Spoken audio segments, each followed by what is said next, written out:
Tries at Leeds in midweek. Alan Langer paid great respect to their opponents earlier when Richard Duckingfield spoke to them.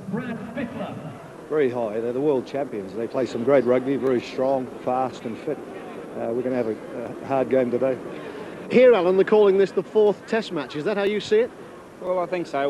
We're going to very strong side. They've got a lot of test players, a lot of New Zealand players, so it's going to be a very tough one today. We've got to play mistake-free rugby, get involved, get amongst them make mistakes, and then score points.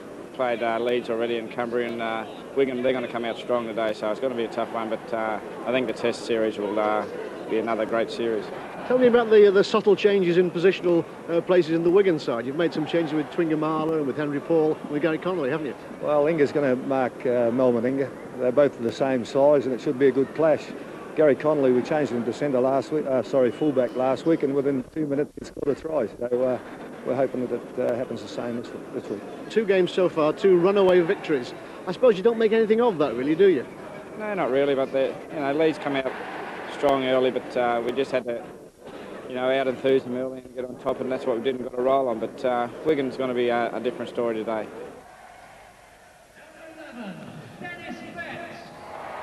Wigan have won 6 of the 18 previous battles with the tourists, and there's no doubt about it that Wigan coach Graham West has picked a fine side. He switches Henry Paul to centre, wants to use his pace against Steve Renouf, while the giant 16-stone ex-All Black Meninga Tuigamala, he moves across in the middle, and he's going to mark Australia's equally big Meninga. Seismologists should take note of the collisions. Gary Connolly in the full-back position that many consider his best. And Australia, coach Bobby Fulton gives the Canberra Raiders international trio, Ricky Stuart, Bradley Clyde and Steve Walters, their first outings of the tour in what looks a possible test lineup for Wembley. Wendell Sailor, after scoring 2 tries against Cumbria, has another chance to impress, and one to look out for is try-scoring sensation down under this season, the fullback from Canberra Raiders, Brett Mullins. Lively, attacking fullback, plenty of pace. He's one of 7 Canberra Raiders in this lineup.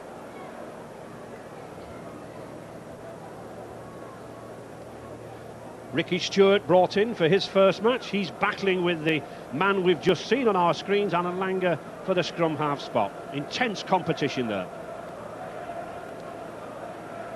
And a huge crowd, possibly the biggest crowd at Wigan for many a year. And there we see Australia with the advantage, and 1967 since Wigan last beat the Kangaroos.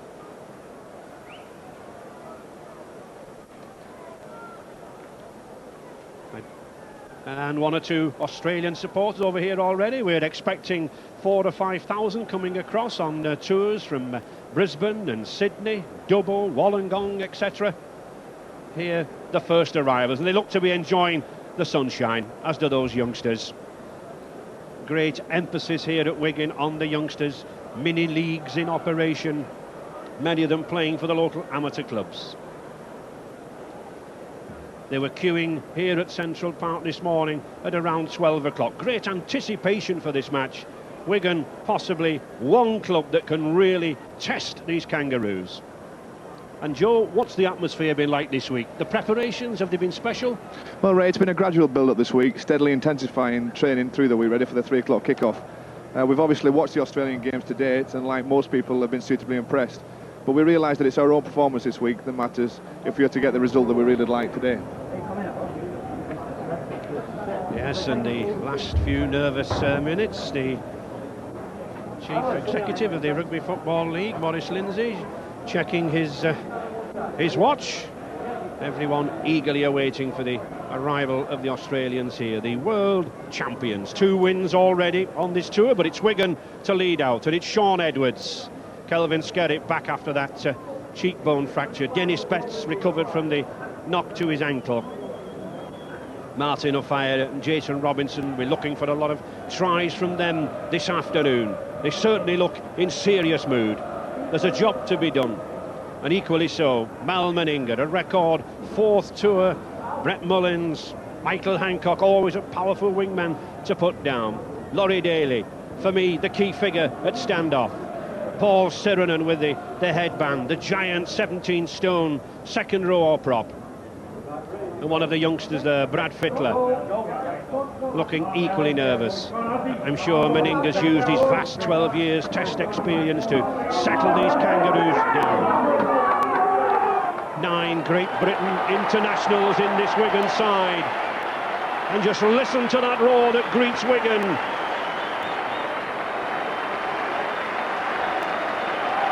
Tremendous support for Shaun Edwards and his men. He knows how important this game is for British Rugby League, and as a pointer to the Test series. Great friends, Meninga and Edwards, yet great rivals. Australia, the green and gold, feared throughout the world in Rugby League. Well, Joe, you've been through this on many, many occasions. The feeling going through the Wigan players' minds. Obviously nerves will be a big part now. They just want to get on with the game. You know, they get the start of the game, the kick-off, that's the big thing. When the whistle goes, the nerves tend to drain away from you, and you just concentrate on the 80 minutes ahead. It is a fact, Joe, that as a player, you just can't wait for the kick-off, can you? No, it's the same at Wembley. Any big game, big occasion, all those butterflies you have in your stomach, they soon disappear when the whistle goes and the first collision's made. There are the two skippers, Mal Meninga, a record 4th Kangaroo Tour, and at an age I think I would kindly describe him as 30 years plus that. And Shaun Edwards, well, 11 seasons in the game and bidding to become the Great Britain skipper. Two great competitors on the world stage.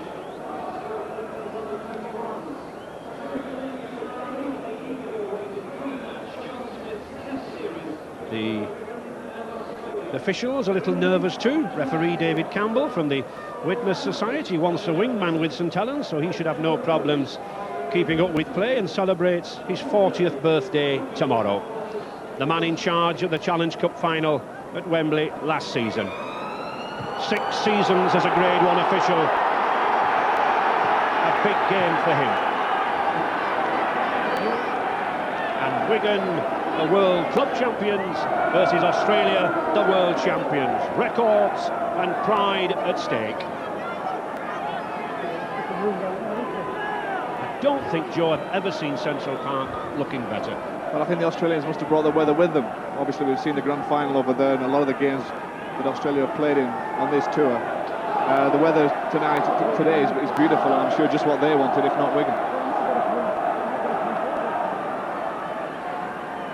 Frano Botica about to kick off, and that man there, a lot to live up to, Wendell Sailor. And we're off. Paul Sironen, bringing it up already. I think we can sense some bite into that to tackle there. Martin Hall and Kelvin Skerrett right into the Australians. But in the Sydney League, players there, like Bradley Clyde, used to the intensity of this tackle.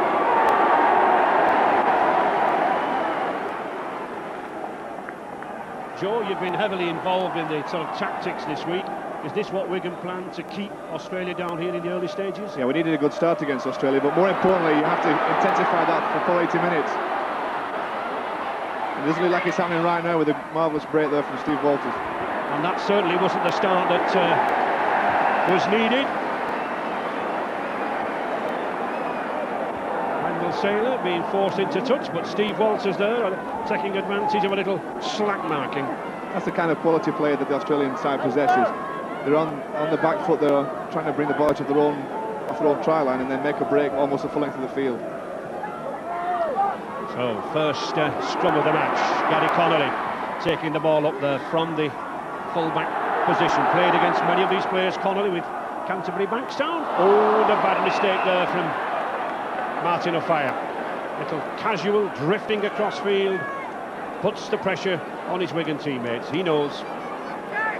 2 mistakes right in the first couple of minutes. Firstly, we let Steve Walters run from the acting half-back position, and then Martin maybe took his eye off the ball, a few nerves.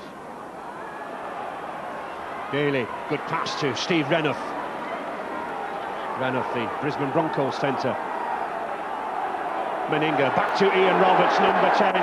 A favourite here at Wigan in the mid-80s, played 19 games for the Wigan club. Number 10, Ian Roberts, and number 8, Dean Pay. I was very impressed with him at Leeds on Wednesday night. To Ricky Stuart, putting the development through, oh, and here's a good chance, he's racing through, and number 12, Bradley Clyde, he's in for the touchdown, and that's a dramatic blow for Australia. Clyde, normally in the loose forward position, stunned everybody there. First try on tour in his first appearance. A real blow to the British champions, Bradley Clyde. And a man who told me this week that he wanted to play in Wigan to improve his game. You notice here the switch back inside. The ball there behind the player, Bradley Clyde takes the ball on the bus, running straight. Gary Connolly can't get across to cover him. A great try to start the game. Just what the Australians wanted, but not Wigan. Yes, Joe, Bobby Fulton's been talking about the pace in this pack, and there we really see it, don't we? It's like a centre flying through there. Good try.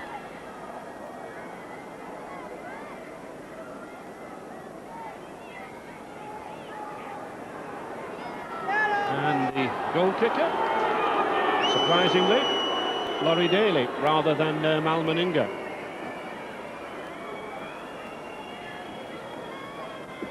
Laurie Daley about to take the kick. Meninga receiving treatment for a cut on the head, so Laurie Daley taking over the goal-kicking duties. Quite ironical, Meninga's been practising for 6 months with one of these English balls, and the first opportunity here, he misses it. Good kick. So the extra 2 points, and Australia, the world champions, really throwing down the gauntlet. 6-0. This is only the second set of 6 that the Australians had had. You see Ricky Stuart here, dumbing to the outside. The ball behind Brad Fittler to Bradley Clyde, and with the power and strength he's got, straight between the posts. A kick again to the same position. Sailor coming away just inside Australia's 20-metre area.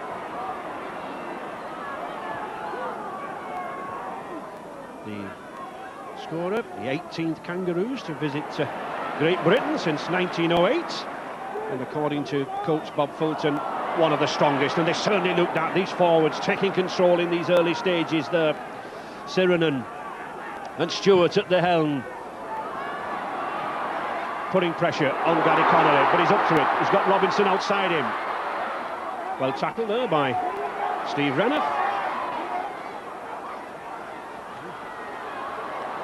Wigan hoping to break this 39 successive club match winning run of the Australians, stretching back way to 1978. Botica. Andy Farrell.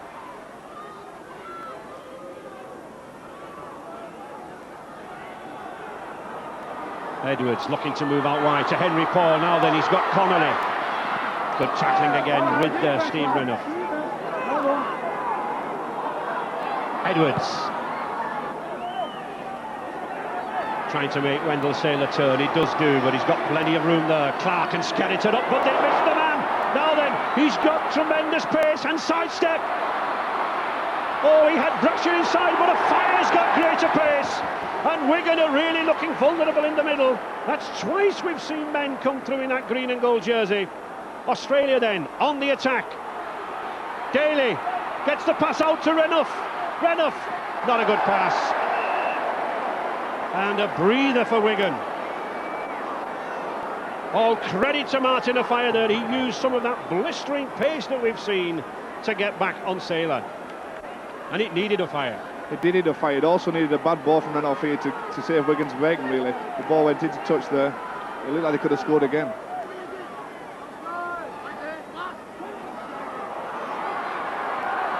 So Wigan will be looking here now to build safely on this series of 6 tackles. Neil Cowie driving it forward. Needs a lot of work from this Wigan pack to reassert themselves. Phil Clarke. Wigan loose forward. Martin Hall, ex-Rochdale Hornets lad. And one of the many amateur rugby league products in this Wigan pack. One there, Denis Betts from Lee Rangers. Edwards had time to pick his kick, sends Brett Mullins back, but Mullins takes it on the bounce. And that's good good driving up there by Denis Betts, Joe. Yeah, they chased well then. They had a good kick chase team, a flat line. But they had one on the previous kick chase as well and let Wendell Taylor go straight through the middle.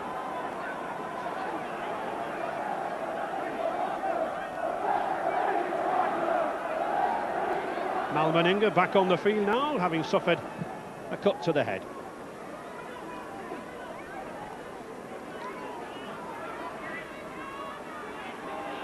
And Saylor certainly in the action, looking for a place at Wembley for that first John Smith's test.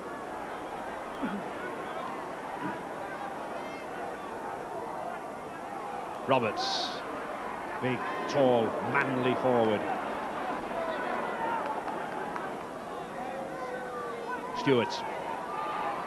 Good switch to Daley. Oh, back again to Brad Fittler. Fittler wants to stand off in the centre, offloads the ball like one. Back to Steve Walters. Certainly these Australians indulging in some superb handling. Daley again, Wigan again, slack around the marker system. Oh, Tuigamala there. In for the first tackle on Meninga. That's one of the clashes we were talking about. Stuart. Good chip kick, well taken there by that hooker, Martin Hall. He saved the day, Joe. He did. I think one of the key things we'll see today is the Australian Ricky Stuart at halfback, spraying these long passes wide and also switching the point of attack from one side to the other, and it's caught Wigan on a few occasions. What sort of defence are Wigan using then against that, Joe? Well, we've been using the slide defence, but it's no good sliding if you're not going to make the tackle. Somebody has to be committed and take them on with the ball. Henry Paul. Perhaps you should explain that sliding defence, Joe, for some of our viewers. Yeah, basically the player on defence, once the ball has been passed, will move across and just tail the inside man to try and cover any move that might come back on the inside. But it's okay sliding if you're not going to make a tackle. You know, you have to make the tackle and stop the play. Gary Connolly, a long kick, but well covered again by Brett Mullins. Been one of the outstanding successes for Canberra Raiders, the Aussie club champions this season. Saylor again. He certainly likes to come inside this lad from the Brisbane Broncos. He's impressed throughout the domestic competition in Australia, Wendell Taylor. And he's doing exactly the same on this tour. He's really fighting for a test spot. The youngest member of the tour party. A chance. Henry Paul. Oh, Botica just couldn't hold it. Oh, Frano Botica. He was looking to pass that ball to someone in support. It was on his fingertips and it went to ground. A prolific Kiwi point scorer from the North Harbour club there in Auckland. So, scrum down again, Ricky Stuart to feed. And Australia not with the giant pack we've become accustomed to, and those two scrum halves, well, great competitors. They've played against each other before. You need a little bit of a temper to play scrum half in rugby league though, Joe, don't you? You do. You have to have a chip on both shoulders if you want to wear the number 7 shirt in a good side. And Shaun Edwards being adjudged the transgressor.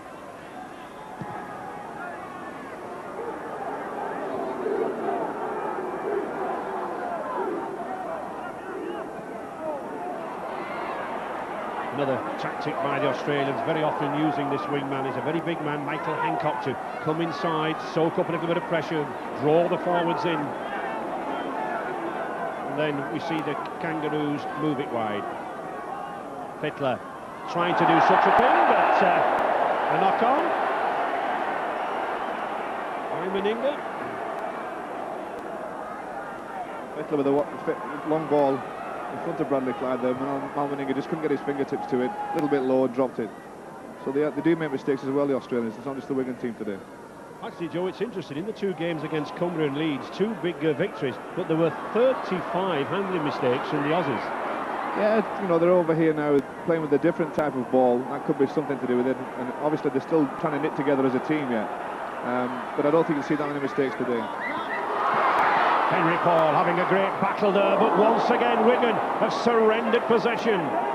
They just cannot afford to do this. Henry Paul, only a youngster. And a penalty against Wigan. Shaun Edwards not lining up behind the marker, Frano Botica. So Australia once again on the attack, led by Daley. Oh, and looking for Clyde again. Two teammates with Canberra Raiders. Know each other's play. Roberts, the prop, who has to bear the brunt. Good long pass once again from Stuart. Oh, and a superb inside pass. Renouf, he's got plenty of pace. He shrugs off Edwards. Can't get the ball away to Hancock. But this again, it's desperate for Wigan. Shuffling in defence here. Australia from left to right. Stuart looks for support. He finds Roberts. Dean Pay.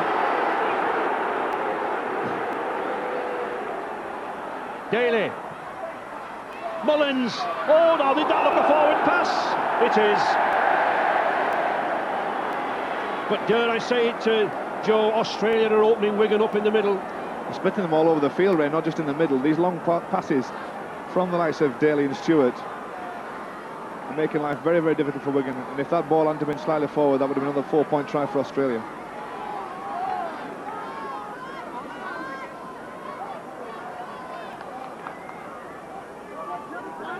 Just coming up to 14 minutes gone so far, and Wigan trailing by 6 points to 0. Jason Robinson resisting a high elbow tackle from Brett Mullins, and Mr. Campbell giving the penalty.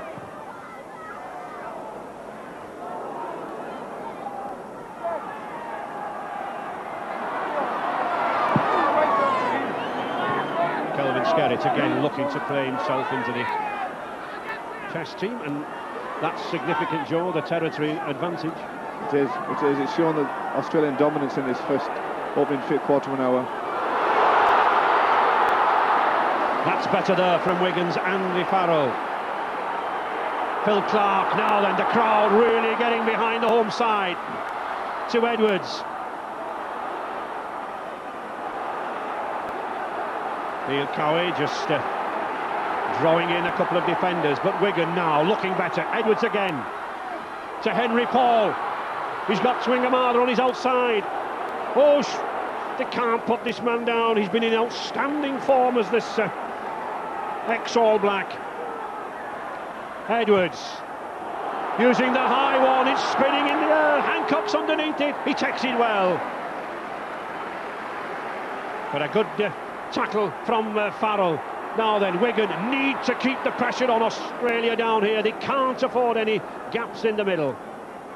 And they can't afford this, Sergio. The acting half-back coming away like this. Oh, Ricky Stuart, superb handling. He's got big Mal Meninga on his inside. Meninga's there, but Gary Connolly's back. Again, sloppy defence at the marker and around the play of the ball. Puts Australia on the attack again. And good play from Gary Connolly. He comes up with the ball. The crowd trying to get behind this Wigan side. £250,000 signing. Connolly. Offiah. Well, really, he shouldn't have to be taking the ball away. These are the men who should be taking it away. Kelvin Skerrett. And we have Richard Duckyfield down there on the sidelines. What of the action, Richard? Yes, Ray. Graham West, the Wigan coach, is concerned that Wigan aren't compressing the Australians when they've got the ball. He's also concerned that the Australians are tearing Wigan apart up the middle, with Laurie Daley, the Australian, doing most of the damage.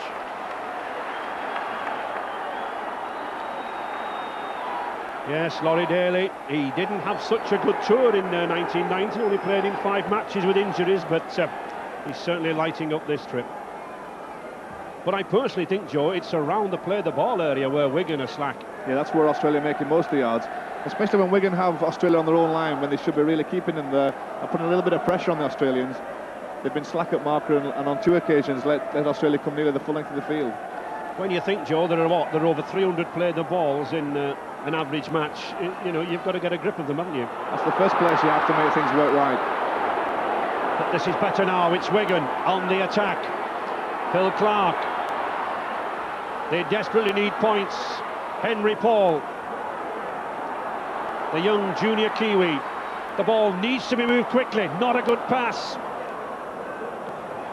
The ball must be moved very, very quickly from that acting half-back role and the first receiver.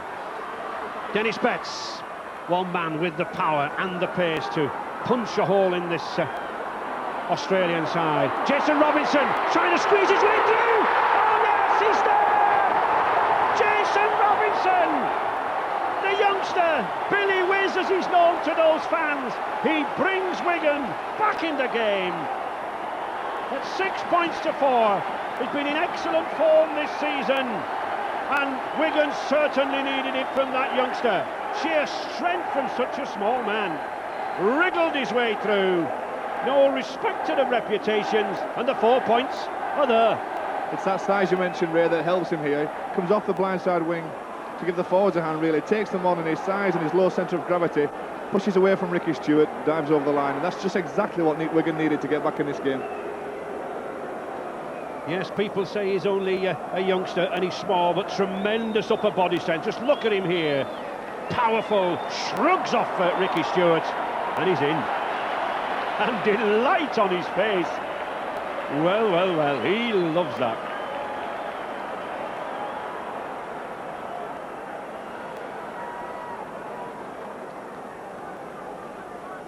So, Frano Botica. Not scored a lot of goals this season, has been out injured, but of course the #1 goal kicker in World Rugby League, raced to 1,000 points in just 93 matches here with Wigan. A crack marksman, not the easiest of kicks. To Botica, it's no problem. He puts them between those uprights with great regularity, and at last something for those little lads and girls to smile about. Wigan 6, Australia 6. Very kind of like at the acting halfback, just pops the ball up to Jason Robinson. I think the Australians were expecting a forward to come charging on that. Instead, they had small, fast Jason Robinson. And I say a lot of players, both in our game and overseas, think they can take this man high because he's small, but he has that upper body strength, and on that occasion, powered over the line. Yes, a lot of works on the weights during the summer for that wingman Jason Robinson. And here's another youngster. Farrell. Edwards beginning to come more and more into the game and bringing the likes of Betts and Farrell and Phil Clarke now. It's the Aussies on the back pedal. Kelvin Skerrett driving in. Suddenly Wigan have moved up a notch, Joe. They've had to do, Ray. But let's hope that try now will settle down a little bit and they can play some football and really put the Australians under a little bit of pressure, both with the ball and on defence. Would you encourage Shaun Edwards to be kicking downfield at this stage? Yes, but if he does kick, they have to have a good chase, and also once they've made that chase, they have to keep Australia pinned down in their own territory for a period of time, just to put a little bit of pressure on them.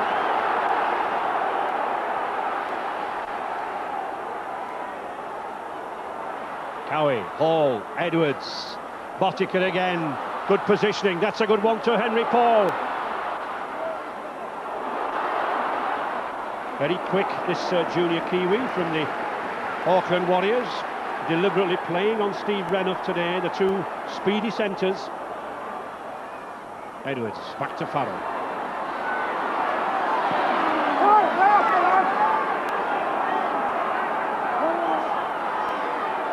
Edwards again, Clarke finds support in Betts, but the Australian defence up very, very quickly. Back to Edwards again, keeping this ball moving. Botica down this side, he's got Tuigamala. Tuigamala going himself. Wendell Saylor did a good tackling job there, but still Wigan on the attack. Martin Hall driving forward. Clarke, Edwards, Australia on the rack here at the moment. And is that a penalty? Mr. Campbell blew the whistle very, very quickly. Just checking his time, sorting the matter out. He's certainly going to have a word with somebody. He wants the clock stopping. He's going to have a word with Kelvin Skerrett. And Kelvin Skerrett going in the sin bin for... Well, he signalled with his left hand that it was for yapping, for talking back. I think Ray gave the initial penalty here for using the elbow when he came in with the ball. And then after the penalty was given, Kelvin Skerrett must have said something to the referee, which has resulted in 10 minutes in the sin bin. Well, certainly Skerrett should not have been leading with the elbow, but that sin bin there, which could be costly to Wigan. Too much talk. Very firm decision there from Mr. Campbell.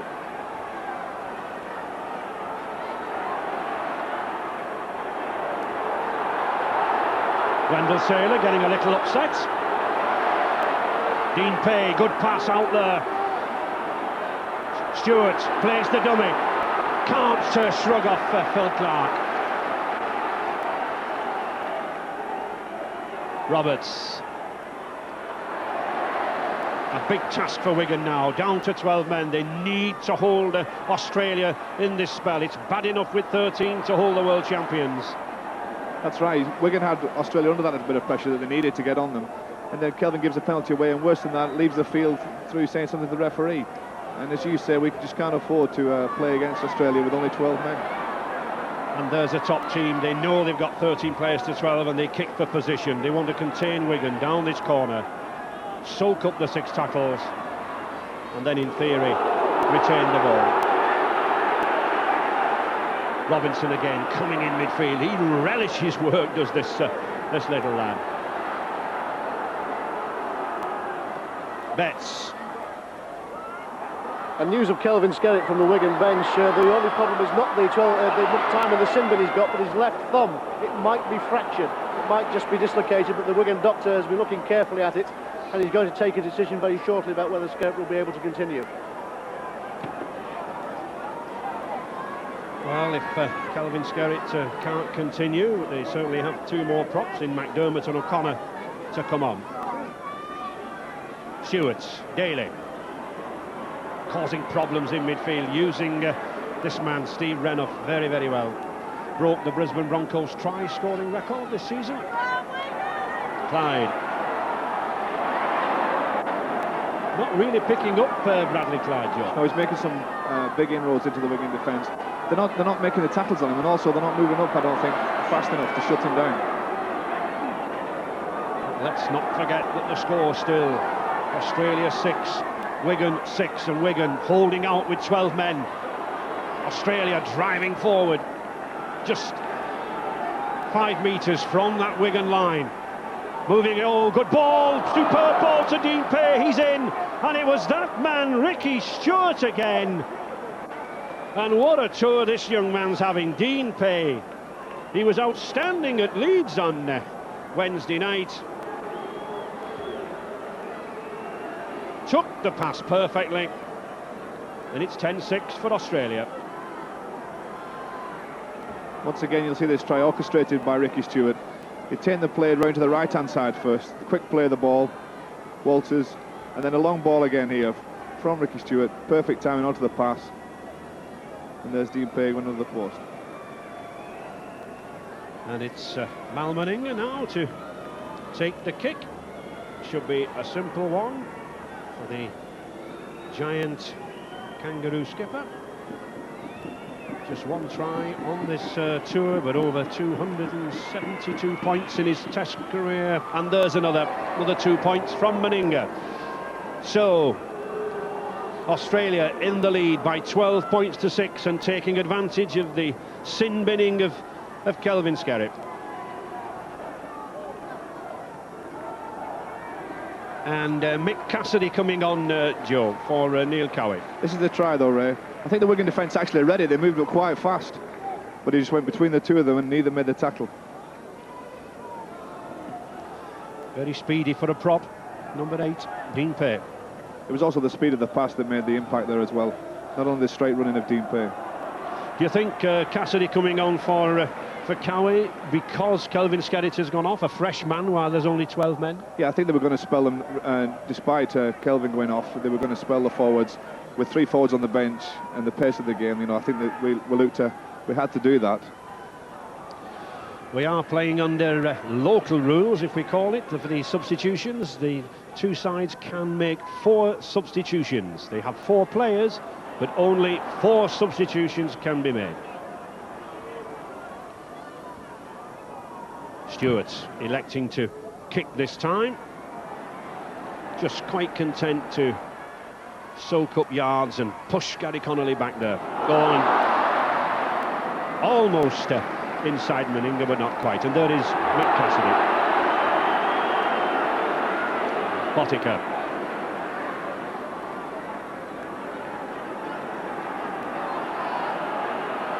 The Australians tackling relentlessly, moving in very, very quick. They tend to play a sort of wedge defence around the play of the ball. The defenders very, very close to the play of the ball.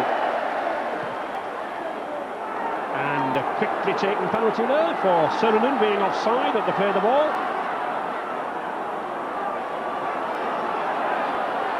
Robinson.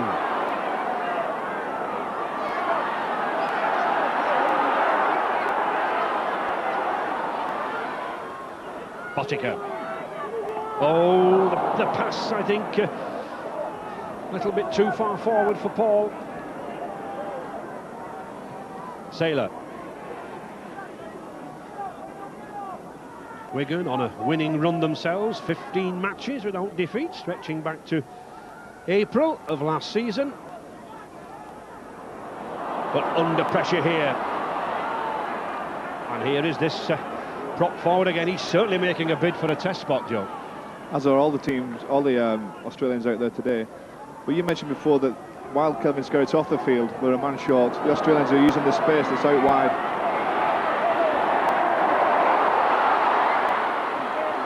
Offiah putting Shaun Edwards in trouble. I don't think he'll thank Martin for that pass. But Tuigamala coming back, and sensibly coming back to use his bulk at acting half-back, but drops the ball. The intention was there, but not gone well. But that's a big mistake, Ray. Not only to give the ball away to the Australian team, but in your own half of the field as well. Fittler and Australia still punishing Wigan with this numerical advantage. Sironen pounding for the line himself. Good stop there by Gary Connolly. Just 4 minutes remaining for Skerrett in the sin bin. Australia moving the ball wide. Laurie Daley finds Meninga. Meninga powering forward. Well held. Stuart to Daley. And the 6th tackle. Wigan back on their line. Will Stuart kick? Yes, he does. The cross ball. Oh, surely Hancock was in front there. He is. Offside. Michael Hancock, well, he's protesting about the 10 yards, but if he doesn't know 10 yards, I would like him to put a carpet down for me. It was a well-practiced move, though. They had 3 Australians there just with Jason Robertson covering, and a pinpoint accurate kick. The tackler must not encroach within 10 yards of the player receiving the ball, unless the player actually knocks up. Relief again for Wigan.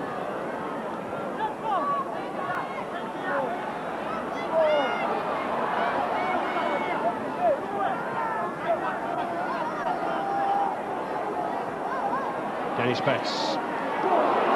was doubtful earlier this week with a knock to the foot, as was Edwards here with a thigh injury. Launching Andrew Farrell. Good defensive work by these Australian forwards. Back to Cassidy. And this tight, tough defensive midfield just disconcerting Wigan, but let's not forget they are a man short on the attack. Trying to keep the ball moving. Connolly again. Can he get through the middle there? Good tackle by Meninga. On the sixth tackle, Betts kicks himself. And a good effort too. Well kept in by Hancock. Well, a good pass eventually to Mullins. Oh, he's got Renouf with him. Good support play. But good defence again from Wigan.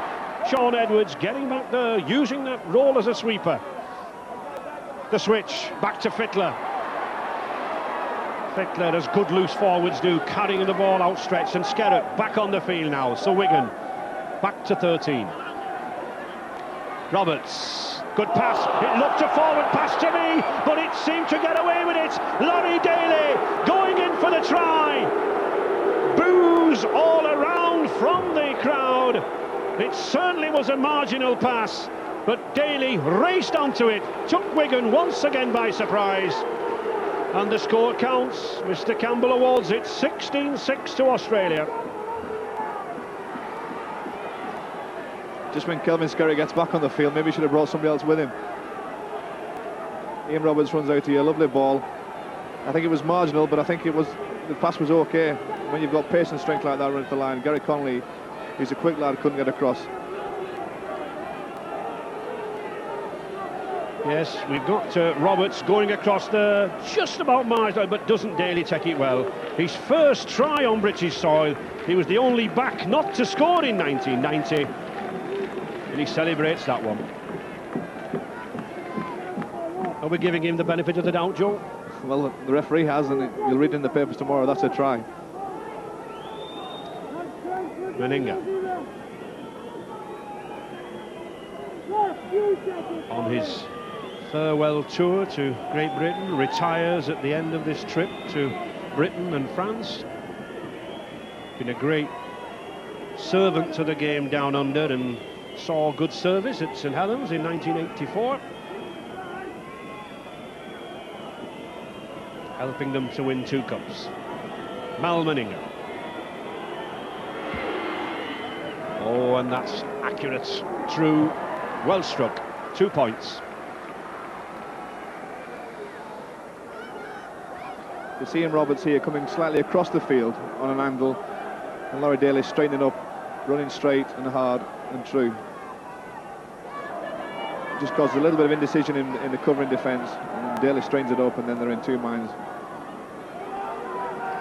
Yes, showed great speed there, did the Canberra Raiders standoff. Tipped as the next captain after Meninga for the Kangaroos. So Wigan trailing by 18 points to 6.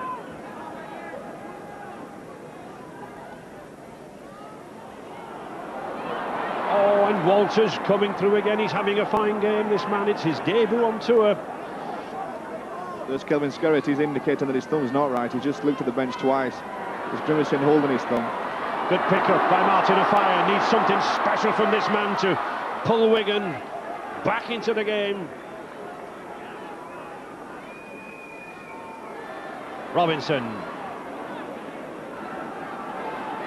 Just 5 minutes remaining in this first half. Wigan desperate to get some more points on the board. Frano Botica, but well held by Fittler.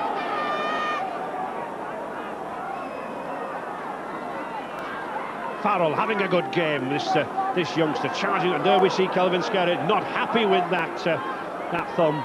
Possible dislocation, and that could be a blow for Great Britain coach Ellery Hanley. He selects the side on Monday, and one would have hoped that Kelvin Skerrett would be in the test team.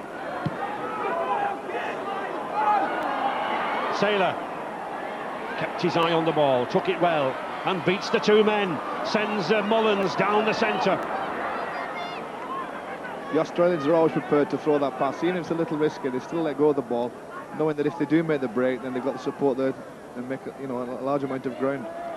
Dean Pay to Renouf. Oh, and Renouf says certainly not stop this man. He's a flyer. He's in for the try. Steve Renouf.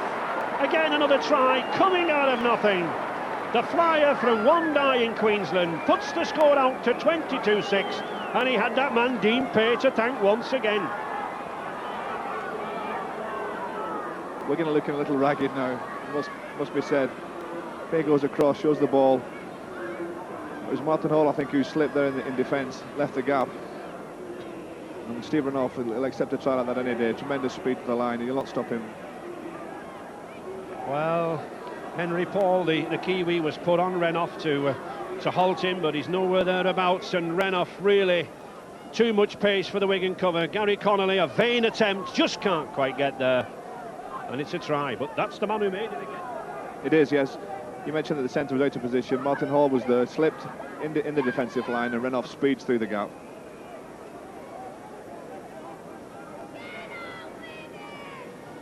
So this huge crowd here at Central Park, very quiet as Mal Meninga and his green and golds give a superb rugby exhibition. A lot of talking, a lot of consternation there behind the posts. Certainly not lacking in effort or application, this Wigan side. A long time to go yet.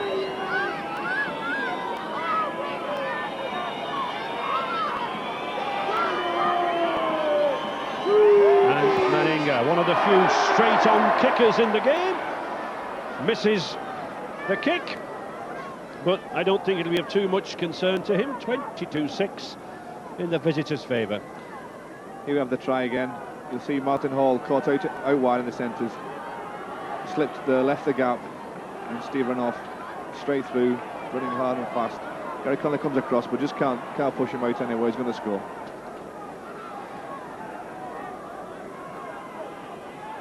We mentioned though earlier that the Australians want to force this ball. They want to pass the ball on the tackle, and it's causing Wigan an awful lot of problems. That was Shaun Edwards then launching an attack, looking for the gap down the middle, doesn't find it. Fittler comes across well. I was talking to Bobby Fulton in midweek, and he was saying that British fans would see a different style of Australia, a much more open style this time. And that's exactly what we're seeing. That, you know, they're throwing the pass about, they're backing up, they're supporting each other.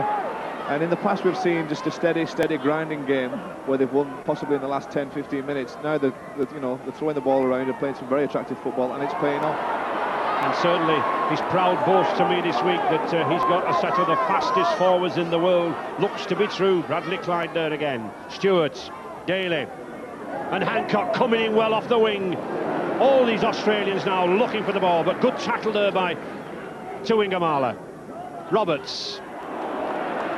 And another good tackle there by McDermott, the substitute.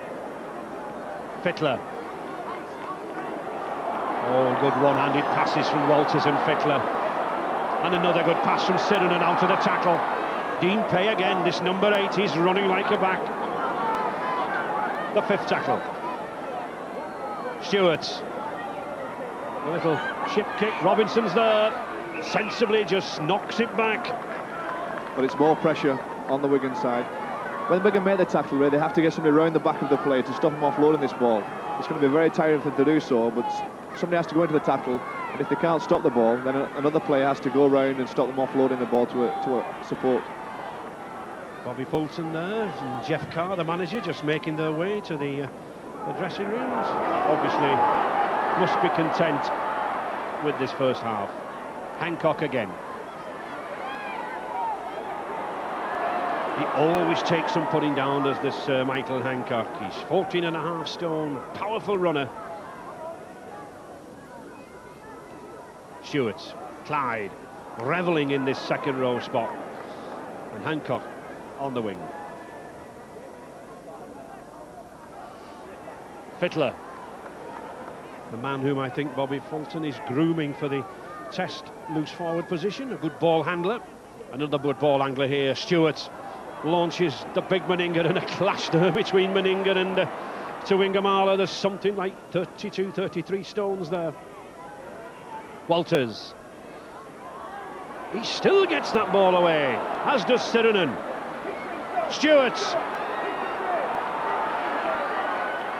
Good recovery there from Robinson. A little fisticuffs in the middle there. Sironen and McDermott, and Sironen looks quite aggrieved.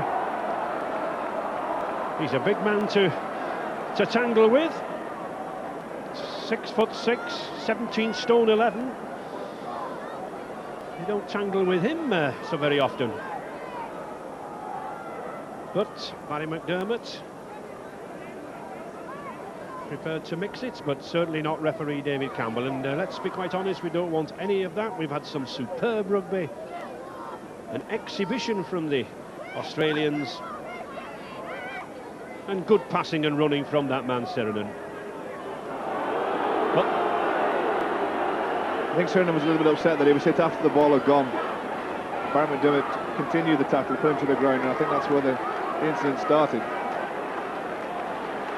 And we could see there that the referee David Campbell had spotted the incident immediately, that McDermott went in but allowed advantage. But the Australians not taking the shot at goal, keeping the pressure on Wigan.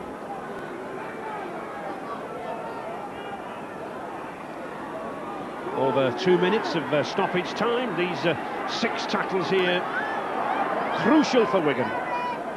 They mustn't let Australia score again. I think in previous tours you would have seen the Australians kick for goal and take the 2 points, but true to Bob Fulton's words, they're keeping the ball alive and going for the tries. And there's another one though by Michael Hancock. Well, it's just too simple. I said they mustn't let them score again. They have done, but in all honesty, they can't stop these world champions. Spectacular scoring, 26-6 for Australia against the British club champions. And it was simple movement, simple passing, looking for the overlap, and they found it with Hancock. From the play ball, just quick distribution of hands, miss move, and then they always had the numbers on the outside. Renouf, a good ball this time, the pass went behind. Hancock steps inside Robinson to go over the line.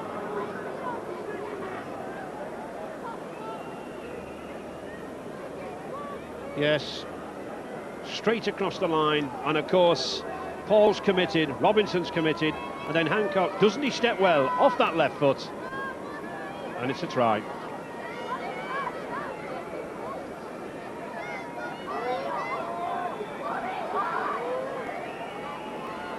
Meninga looking to add the extra 2 points. As I said earlier, one of the very few straight-on kickers in the game these days. This used to be all the vogue many years ago, but not now. It's more round the corner style, and this style doesn't seem to be too successful. So no goal there for Meninga. 26-6 still for Australia.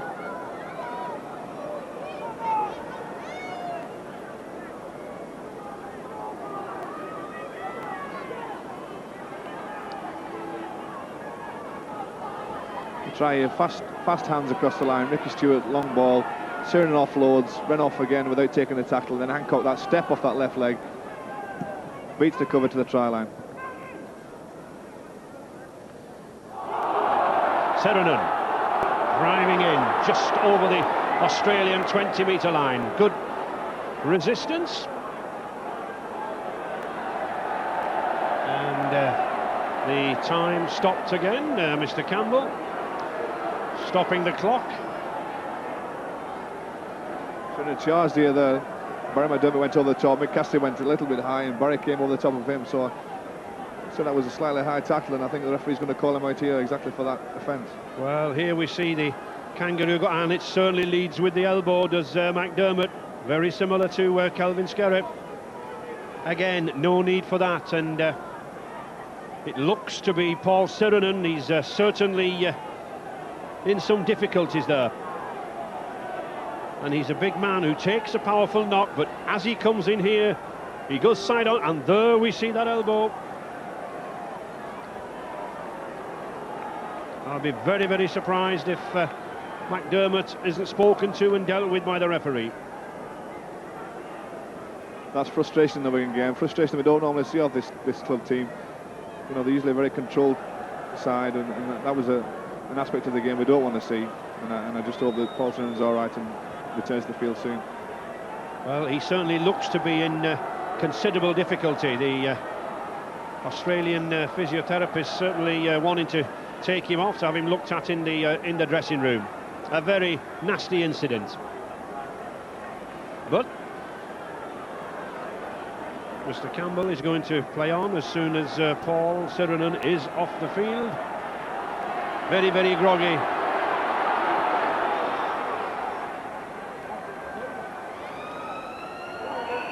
And there's the hooter just as David Fairleigh, the Australian substitute, comes on the field. Doesn't get a touch of the ball, but I'm pretty sure he'll be on for the next 40 minutes as Paul Sironen receives some attention. Australia then 26-6. But without any delay, let's get you back to Central Park, Wigan. Be nice to say the match there was evenly balanced, but the Australians have been quite awe-inspiring in the first half, leading the club champions of Great Britain by 26 points to 6 at half-time. As we rejoin for the second half, Joe Lydon and Ray French. Yes, Steve, they certainly have been awe-inspiring strike scorers there, like Steve Renouf, and it's the pace and the passing that really, Joe, has excited me. All departments, they've been outstanding. We mentioned that they try and play an attractive brand of football, and that's exactly what they've done the first half. They've kept the ball alive, they've thrown it wide, they've brought the short ball inside, and really they've had the Wigan defence in tatters at times. Yes, it's very unusual to see the Wigan defence in tatters, but if any side can reduce a defence to tatters, it's these green and golds. Paul Atcheson coming on for Wigan, and Frano Botica off at the moment. So another substitution, Paul Atcheson coming on, and it's Atcheson who gets his first touch there, number 14, sends it to Andrew Farrell. And even the wingmen like Saylor coming in to help with the tackling.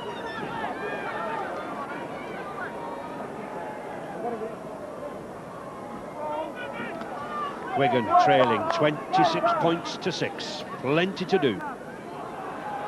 Can they do anything? Here's one man who can, not this time. Martin Offiah. 12 tries this season, but in sparkling form. That's to Clarke. And Graham West there with plenty to think about. Edwards testing out Hancock. Good tackling by Paul.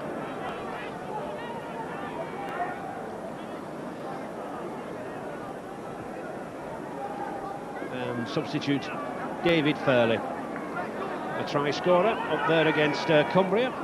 Australians already beaten Cumbria and Leeds by 2 record scores, and could be heading for one here at Central Park if Wigan don't tighten that defence.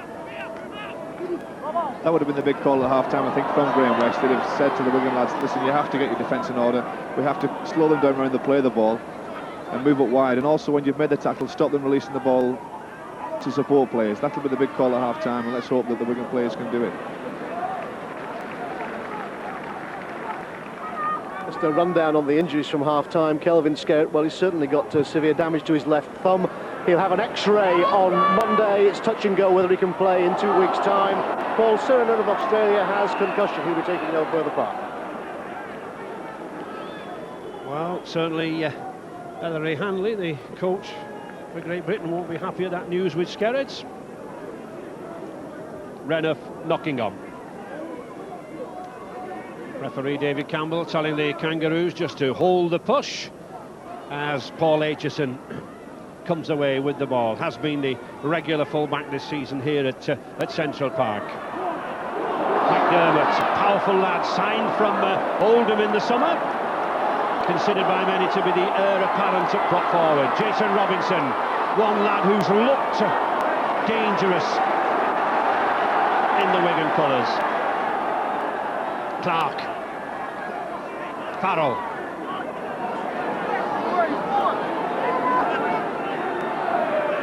Australia massing their defence around the play of the ball, forcing Shaun Edwards to move back inside. To Tuigamala. He's got a little space on the outside. Oh, well taken by Tuigamala. He's driving it down, and that's a try! Oh, that's a superb try by the giant All Black. He made something out of absolutely nothing there. Beautiful piece of football. A little chip kick over the top. He gathered the ball with one hand. He's so delicate on his feet for such a big man. and then shrugged off the full-back at the corner. He did make something out of nothing. To a viewer who didn't know him, he may look clumsy, but he has all the skills here. The little chip, the fancy footwork, regathers the ball on the run, and then he's got strength and power to take him past the defender, little step and over the line. That's a great try and exactly what Wigan needed. He certainly exhibits all the skills here. Edwards hemmed in on the inside. Martin Hall gets the pass. Now just look at Tuigamala here. He's almost obstructed. He has to force his way through. Takes that ball beautifully with the left hand and steps inside. Superb effort. And Wigan fans' emotions rise again. The kick from Andy Farrell from the touchline. Not got the accuracy, no goal, says referee Campbell, but at least good heart there for Wigan. 26-10. Wigan down but not out. There was actually nothing on really. They went back to the blind side. The Wigan team went back to the blind side, and Inga, little chip over the top, beats Wendell Sailor and Bradley Clyde for pace, regathers very, very well on the inside, and then steps just inside Mullins to crash over. Let's just hope that puts the heart back in Wigan team and they make no mistakes on this set of six, and a good kick and chase. That's exactly what they need. Signed for £400,000 last January and making a big impact now.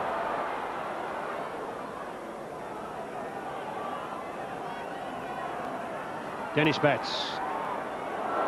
And Wigan as well, Joe, they need to retain possession and play the sixes out, don't they? There were far too many knock-ons in the first half. Yeah, the ball handling was not very good from the Wigan side. They were forced into mistakes by good defence by Australia, but still they have to retain the ball if they want to put any pressure on the Australians at all. Robinson coming inside and shrugs off number 16 there, David Fairleigh. Betts on the fifth tackle. Mr. Campbell getting Australia right back, creating plenty of space between these two sides. That helps for a good game. And the sun troubling Brett Mullins here. Probably not used to too much sun down there in the colder Canberra. I think he'll have seen a lot more than they do at Wigan.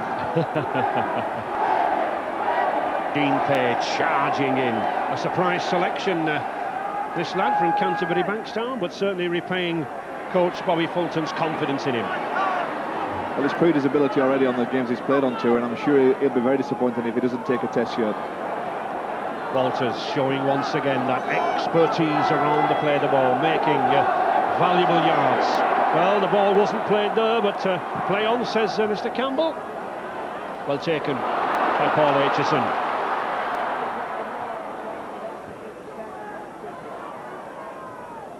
Robinson again, helping the forwards out. Always wants to get involved, Jason Robinson. I think he's been policed a little closer this half after that try in the first half, but he'll still be there or thereabouts looking for the ball. And I must say that not only Robinson, but the boy Matt Dermott's having a very good game, Joe. Yeah, he wanted to be on from the start. He was disappointed to be on the bench, and now he's got his chance. He has to prove himself and run hard, tackle hard. Shaun Edwards can't find any way through. The fifth tackle, surely Wigan will put this ball right downfield. Martin Hall having a go at that. Picked up well by Hancock. Rarely goes down to the first tackler. Stuart, Daley and Clyde running off him, and now just look at the pace. He's got Wendell Sailor on his outside, Renouf inside. No, not the best of passes. Picked up well there by Clarke, and that's superb loose forward play. He covered back 30-40 yards, did Phil Clarke, in the right position for the mistake. But really, Bradley Clyde should have moved it to Wendell Sailor there. Yeah, he should have passed it on his outside, I think. But Australia again showing their ability to spin the ball wide across their own defensive line, really. They're on their own try line. Threw the ball wide and made the break. I think such has been the pace in this game that one or two of these players beginning to tire. But the gap's still not opening in midfield as far as Australia are concerned. Martin Hall coming away well there from the Atcheson half-back position. Henry Paul, the chip kick. Well picked up by Brett Mullins, and a good counter raid from Mullins. Now then, this man, 6'3", he's long, he's tall, he can stride, and he's going to score a try out of absolutely nothing.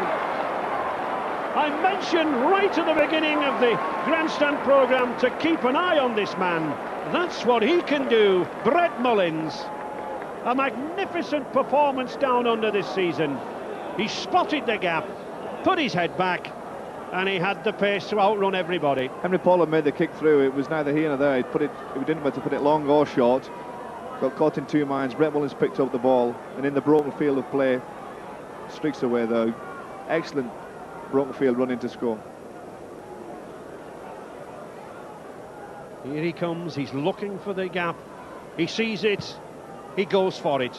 6'3", a long stride, head back, good athlete. And let's give credit to Phil Clarke there, the loose forward. He's back there once again, just hasn't got the pace to stop the try.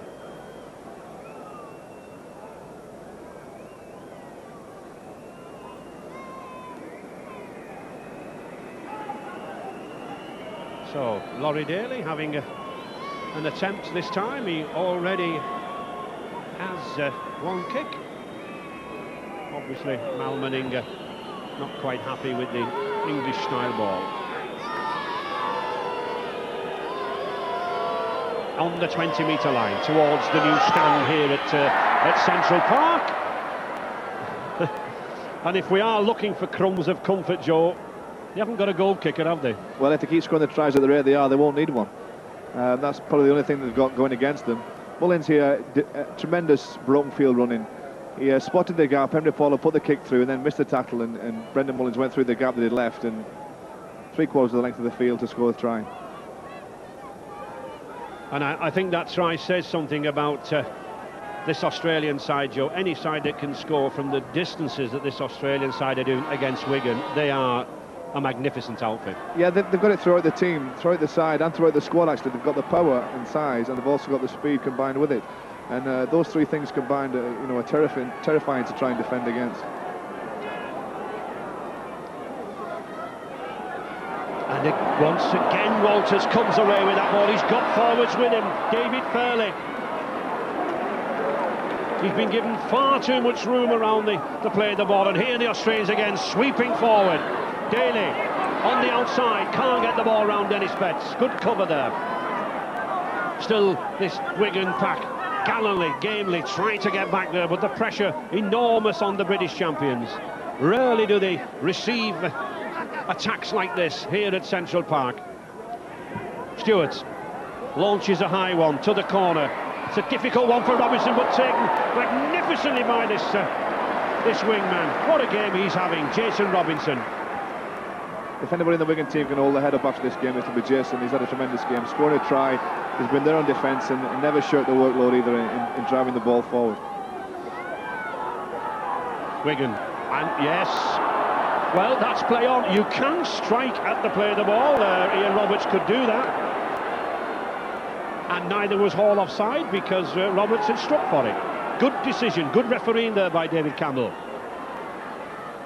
Cassidy.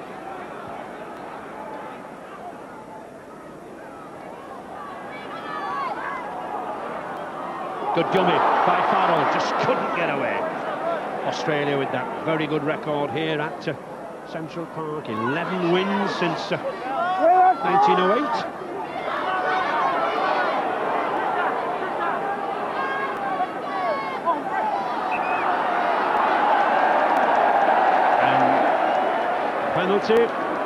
Penalty for Laurie Daley, not being square at the play of the ball. Shrugs his shoulders, accepts it.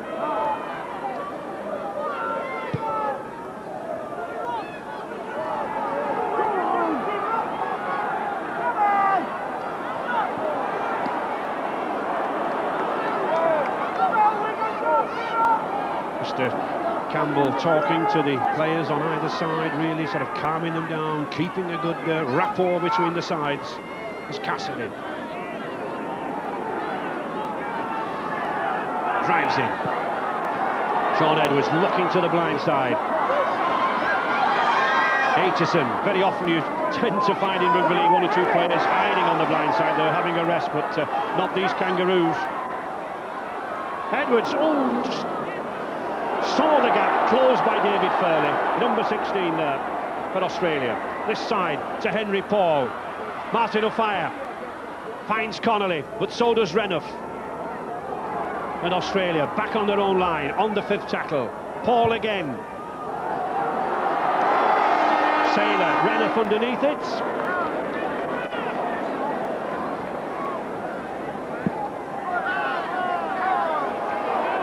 And Shaun Edwards doing very well there at the play of the ball. Well, I think he might have been offside there, Shaun, but he gets away with it, he gets the tackle.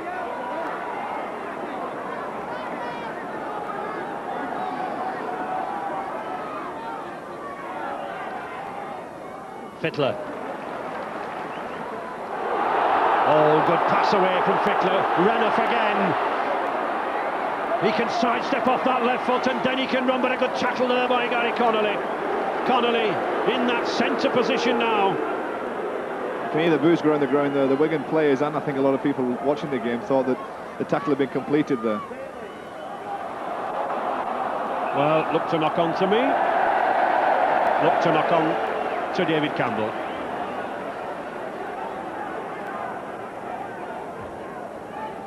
Wigan's head and ball. Mr. Campbell just telling both packs to have a blow, have a rest, have a minute till the ball gets there. Take your time, he says.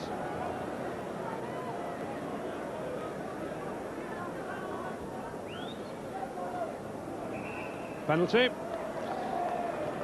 The prop on the near side, Ian Roberts, raising that left foot before the ball went in. You can't do that. He's got to keep his foot down. You'll watch the prop on the Australian side, Ian Roberts now striking for the ball. Good attendance here this afternoon, 20,057 here. Well, Ian Roberts is a little bit aggrieved at that. Now then, will Roberts receive 10 minutes in the sin bin for talking back?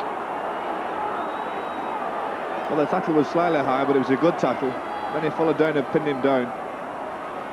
Gives him a little bit of a facial.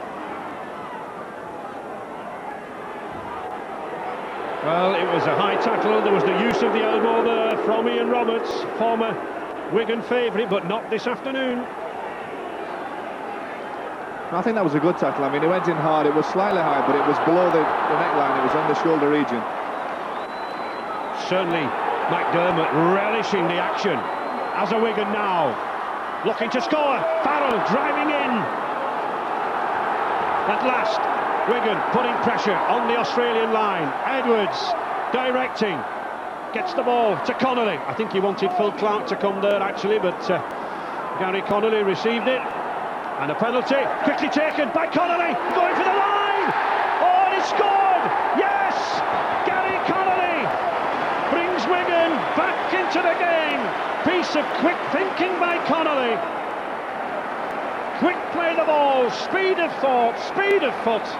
Beat Australia, and it's a try for Gary Connolly, his 5th of the season. Speed of thought and speed of foot, you're right, Ray. He'd had the penalty given for the Australians pulling the ball out. Gary saw that the penalty had been awarded to him, took the ball, tapped quickly. The Australians hadn't retreated the full distance and he managed to squeeze over the line. There he is. Struggling to get up here, Ray. He's been held down as well, Joe. Yeah, the ball was pulled out. He tapped it quickly to himself, saw the chance from the gap and went for it. And it was that man Roberts again too. He's a little bit upset at the moment, is Mr. Roberts. Well, I think he took a few bangs and a few hard hits. I mean, as the play is in the forward line, he's going to expect those, but I think he might be a little bit rattled for the last 10 minutes, and let's hope Wigan can capitalise on it. Andy Farrell. Powerful kicker.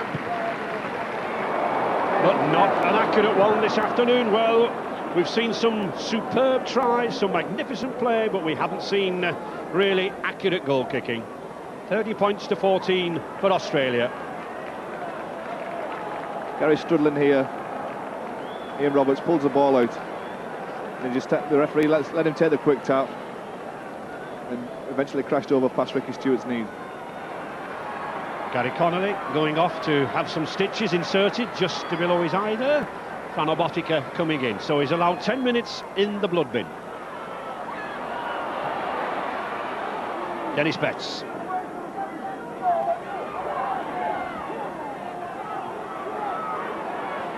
Robinson.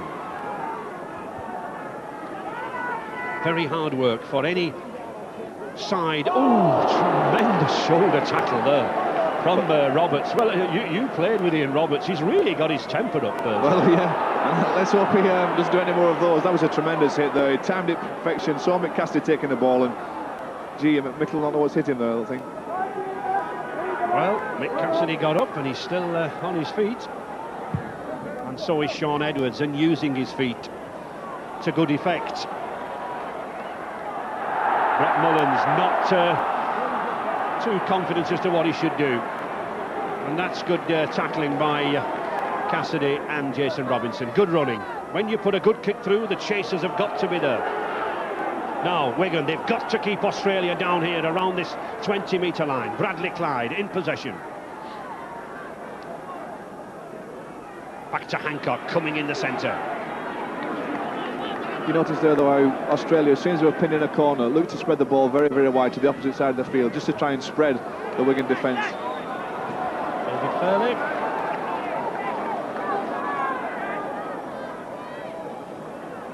Walters again making play around that play the ball area. One of the features to me of this match, Walters' play.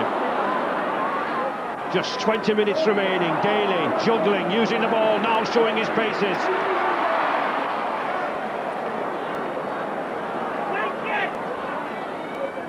The fifth tackle, Stuart electing for a grubber kick this time. Atcheson. And again we see the effect of good chases there. 4 green and gold jerseys clamped around Atcheson. And again it's Jason Robinson who brings it away.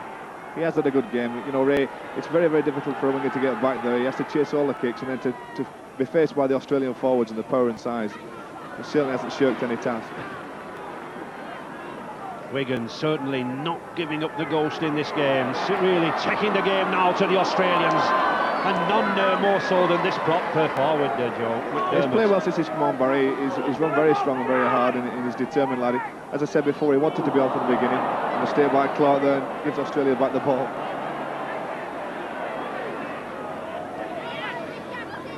The force of some of the tackling from these Australians, I think, surprising the ball from the Wigan ranks. Roberts. Good tackle there from the smaller man, Henry Paul. But Australia ominously on this 20-metre line. Stuart, for once, not able to get his pass away. Dean Pay. Phil Clarke, number 13 there, done a very good stint of tackling, but it's a switch play again from Stuart to Daley. And it's the speed of the play, the ball back to Daley. Stuart again. Oh, well taken again by Robinson. Positioned in the right place. Australia, no hope of taking advantage of the kick. But Wigan penned on that line, desperate to get down to the other end of the field. And difficult to break this keen tackling.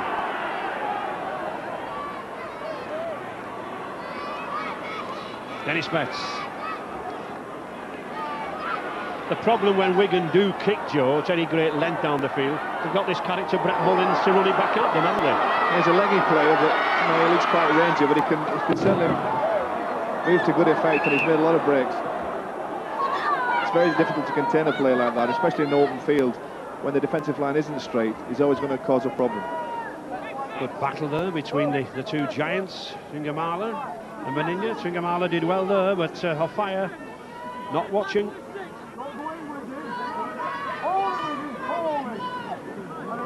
So it's Australia's head and ball, perfectly positioned for a series of 6 tackles. Wendell Sailor coming in, trying to use that wide sidestep. 2 tries against Cumbria. Fittler, Daley, Meninga.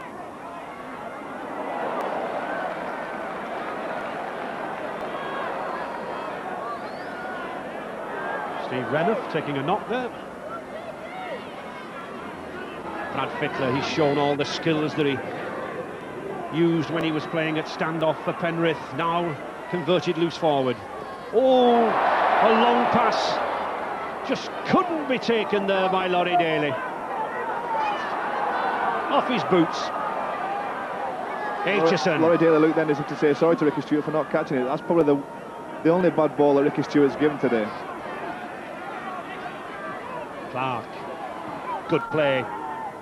Henry Paul not had the opportunities out wide, being well covered, but here's one lad who has really tried in this cherry and white jersey, Andy Farrell. And 15 handling errors, possibly to be expected in a game as wide and as expansive as this.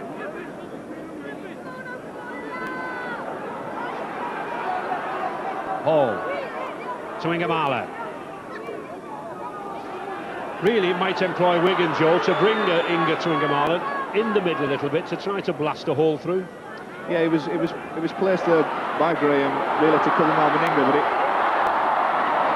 oh dear, it was put there to cover Meninga, but he's not getting the breaks himself. So maybe you're right. Maybe he should come into the middle and look for a little bit more work. Hancock. The game in a little bit of a stalemate at the moment. Wigan tackling well, sensing that they've hauled themselves back into this game, and one never knows whether Australia are settled back content. But that's interesting. This half possession, 64% for Wigan, Joe. But they've not had the possession in Australia's danger zone near their line. They've had it, through Australia been kicking and Wigan have been taking the ball almost on their own line. They've had a lot of possession, but they haven't had the territorial advantage. Yep. This is where possession counts, on the 20-metre line of your opponents. The ball to Sailor. Oh, he beats Offiah on that outside, but he doesn't beat Tuigamala. Good work by Tuigamala there. He got back, but he's a tricky customer, is this Brisbane Bronco. Large, exaggerated sidestep. Always dangerous. Yeah, nice bit of footwork here. Beats him out of the fire, flat foots him, goes round him, and then it's only Inga coming across that manages to get him in touch before he releases the ball. It was good cover by Tuigamala there.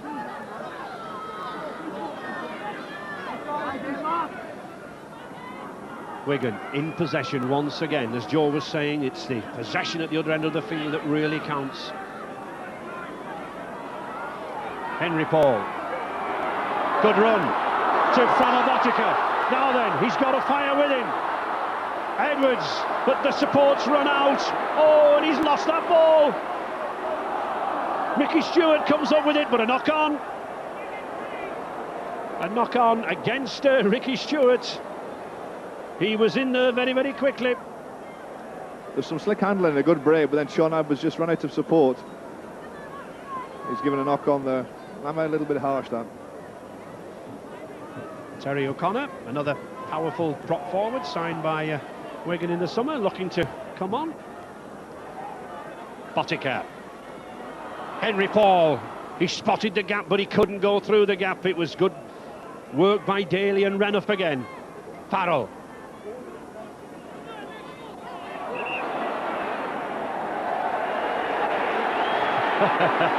And a good sense of humour there from Mr. Campbell to Roberts. He said, look, I might miss some things, but I don't miss that. And this is what he doesn't miss. The ball sprised out. It's like opening a can of corned beef, trying to open this Australian defence, isn't it, Joe? It's so difficult, it's so messy. Yeah, he's trying to open it with a plastic knife too. It's, you can't really find any weakness. It must be very, very hard for Shaun Edwards to run into defence knowing there's going to be very, very few gaps. Well, here's a chance now for Wigan. 10 metres from the Australian line. Botica, the pass to Henry Paul. Paul Atcheson. Australia back on their line. That's the short pass. As I was saying, Tuigamala coming in, but it's a penalty. It looks to be a penalty. Ripping the ball out of Tuigamala's grasp. So another 6 tackles to Wigan. Edwards. Oh, he was looking at Ricky Stuart coming in there on the 10-metre line. 5 more tackles in this sequence. Henry Paul Gets it back to Martin Hall. Hall, no support. Wigan forwards should have been coming onto that ball. And again another penalty. Roberts interfering at the play the ball. No point in going for goal. Go for the try, say the Wigan fans. Back to Offiah on this side. Robinson forced inside. He was on the touchline. Good play by Robinson. Driving through. Oh, good run. Corkscrew run by the youngster. Australians moving the defence out to the right-hand side. McDermott driving in. Little slip pass, risky, but Edwards gets it. Cassidy does. Well, Wigan lost some ground there. But the roar coming now from these 20,000 fans urging Wigan on. Botica to Clarke. Clarke can't get the ball away. Well clamped by Australia there. And once again they steal the ball. And in fact I think it's going to be a 10 minutes in the sin bin this time for Mr. Roberts. Well, Ian Roberts said he couldn't wait to come back for Wigan. He played 19 times for the champions in 86, 87, and he ends up being sin binned. But Wigan on the attack. Farrell driving over the line. Oh, he's just held back. This is a good performance by Wigan. This is character. Coming back at Australia. Back to Edwards. To McDermott. Oh, a risky pass again. Still out. Tuigamala driving in. Still Wigan on the attack. Edwards calling the shots that stand off there. To Henry Paul. Can't get the ball away. Good tackling again by Renouf. This Australian defence holding. Edwards looks for the long ball. He finds it. Oh, that's a risky pass from McDermott. Australia coming away. Big Meninga. And suddenly the pressure off the Australian line. Just 10 minutes left in this third match of the John Smith's tour. 30 points to 14 for Australia, but a creditable performance in this second half, Joe, from Wigan. Yeah, Wigan have picked the game up a little bit and picked the tempo up, but that was tremendous scrambling defence by Australia. They must have held out 3 or 4 sets of 6 there before Barrie McDermott decided to throw a speculative pass, which was intercepted by Wendell Sailor. Yes, they certainly, as Joe said, scrambled the defence, got to the corners. Gary Connolly waiting to come back.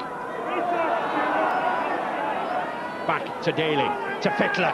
Oh, Fittler tries to step off that left leg. Clyde. Dean Pay likes to run at the heart of things. Fairleigh. Meninga. And good defence. I think both of these teams will welcome the baths and the hot showers at the end of this game. It's really been a competition. Oh, good long pass. Renouf. What a forward pass. Well intentioned. And once again we see Australia there stretching Wigan wide, but the pass not accurate. Yeah, they've thrown it wide here. Quick hands, quick transference again, but that ball was just slightly forward there. Jason Robinson did exceptionally well here to lay off and just cause that bit of hesitation. And it occurred on the 6 tackles, so the ball handed over to Wigan. Tuigamala. He's enjoying that battle with Meninga. Oh, now then! A fire almost away. Wendell Sailor just managed to get that leg. But this is good work from Wigan. Henry Paul beats one man, beats two, scrambles along the floor. And Connolly back in the game. Offiah. The dummy. Offiah now then. Has he got the pace on Mullins? No. But he's got the pass back inside. Tremendous stuff here from the British champions. And suddenly it's Australia on the rack. Wigan, move it. Shaun Edwards. Driving in. Australia once again back on their own line. Hall to Farrell. Can't quite get the ball away. On the 5th tackle. Robinson going himself. Puts the chip kick. Well, he's flattened. The crowd roaring for a penalty try, but in the opinion of the referee, it would have scored. That's the word, would, when the ball is kicked, and I don't think for 1 minute that Robinson would have got there, Joe. No, he's quick, but I don't think he was that quick. I think he'd have struggled to get to that ball, the speed it was going. But let's pay credit to Wigan. At one time they were reeling, at one time they were really going under, but they've come back and they're hitting Australia hard. I think both teams now are tiring though, Ray. There's a few mistakes through tiredness creeping into the game. The biggest factor that makes you tired though is the Australians' ability to take a tackle, you put all that effort in and then they release the ball out to the back. And it's very, very hard to control. Connor, very keen, very eager to get into the action. Laurie Daley, one of the key figures in this Australian side. So quick, yet so powerful.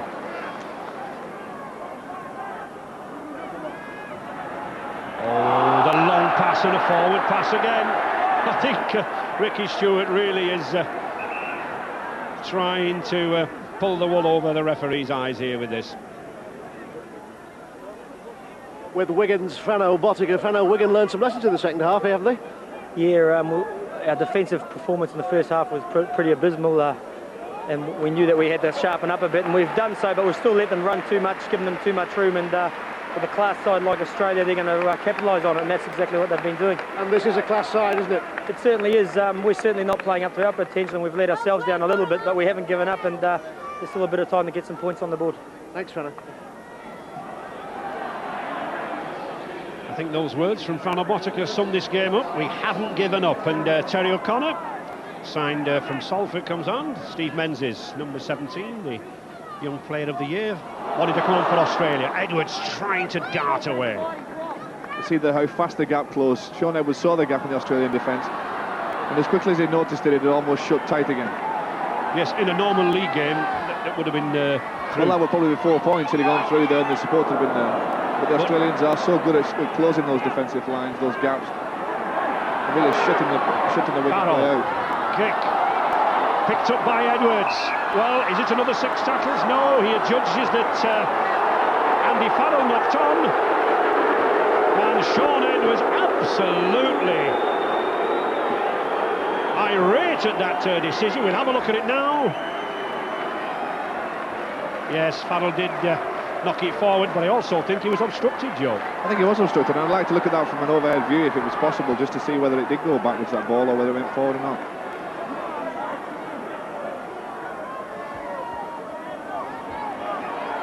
Australia then just consolidating, settling back. They are winning. They're winning comfortably. They don't have to do anything spectacular now, just hold the ball. That's exactly what Dean Pay's doing, and he's held it well all afternoon. Walters, that looked a forward pass. That is a forward pass. Yeah, the Australians are getting a little bit sloppy here, Ray. You know, it's not the class performance to end off the game and the quality they've been playing. You know, Joe, a couple of years ago we did have the ruling whereby, well, we look at this first, Joe. Yeah, this is the one I was wanting to look at, where Andrew Farrell goes, and I'm sure that ball went backwards. I don't think it went forward at all. I think that could have been play on. I think the referee was wrong there. Yes, I think you're right. I think he was obstructed. And it's understandable why Shaun Edwards was so... I was just saying about these forward passes, Joe. A couple of years ago, we were actually giving penalties for forward passes. Yeah, that's right. And the Australians want to play that type of football. You know, they used to play very, very tight, mistake-free football. And in the last 10-15 minutes of this game now, they seem to have got a little bit slack. So it's maybe Wigan. they can afford to do though, Ray, with the scoreline at 30 points to 14. Yep. So it's Wigan, just 3 minutes left, but finishing the stronger.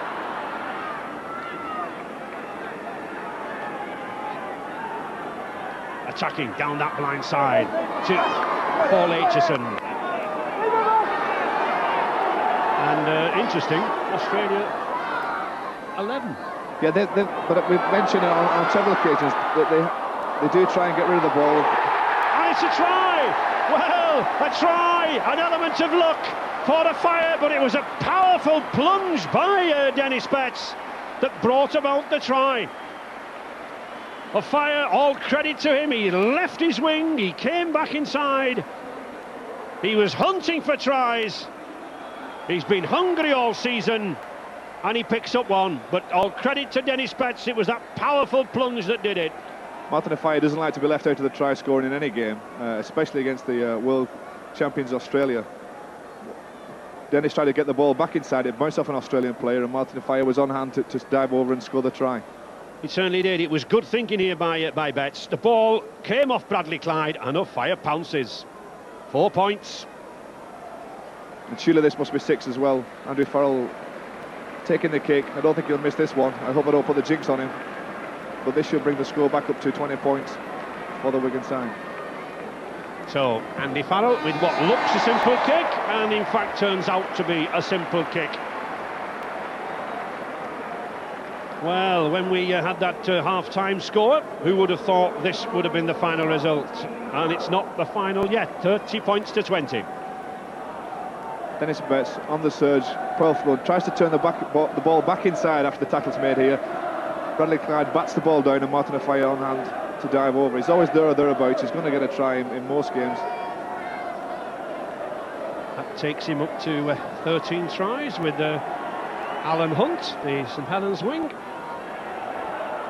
And that's kicked off. It's not bounced in play, it's gone dead, and that means a kick to Wigan on the halfway line. Bad mistake by Australia. The Wigan team haven't given up by a long way, and maybe they see a glimmer of hope here with the Australians making a few mistakes in these last 10 minutes, and the score narrowing to 10 points. Can we see a try? Can we see a try in this last minute? Wigan certainly looking for one. And Australia seem to be hanging in here to Henry Paul, to Connolly. Connolly puts that chip kick through, and Fire's going, he's putting the pressure on Sailor, as does Gary Connolly. And it's Australia who've been having to defend in this half. Good play there by Mullins. Renouf.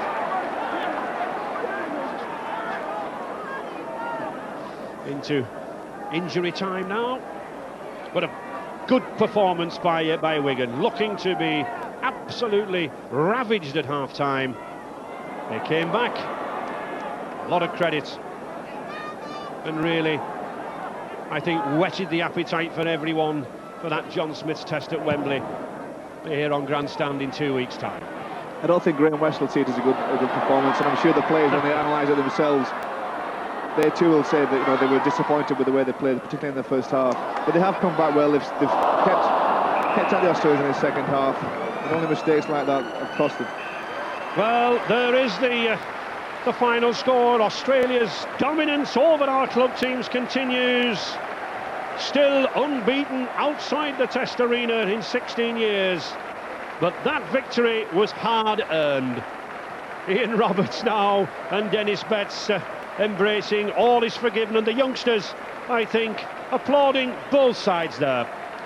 Certainly it's a great boost to Australian coach Bobby Fulton's plans to retain the Ashes, as the bulk of the Great Britain side, I think Bobby Fulton knows, will be in the Great Britain side when those Ashes are decided. Wendell Sailor, not too many chances, neither did Mal Meninga, but he led his side very, very well. That calm maturity that he has. Steve Renouf, a try scorer. Well, Australia beat Wigan comfortably 4 years ago, but history tells us that Great Britain came back to win that first test at Wembley. Who knows, we might do the same again. Good, solid, hard work from second row Denis Betts there. And I'm sure the players will want to linger long in that bath, soak out the injuries. But appreciated by a very big crowd, over 20,000. Laurie Daley, that was a game of two halves, as they say, wasn't it? Yeah, it certainly was. We were in some points there in the first half, and I think we got a little bit too complacent and tried to push the pass. And you just can't do that and make mistakes against a class side like Wigan, because they'll make you pay. Was it complacency, or did you get a bit sloppy in the second half?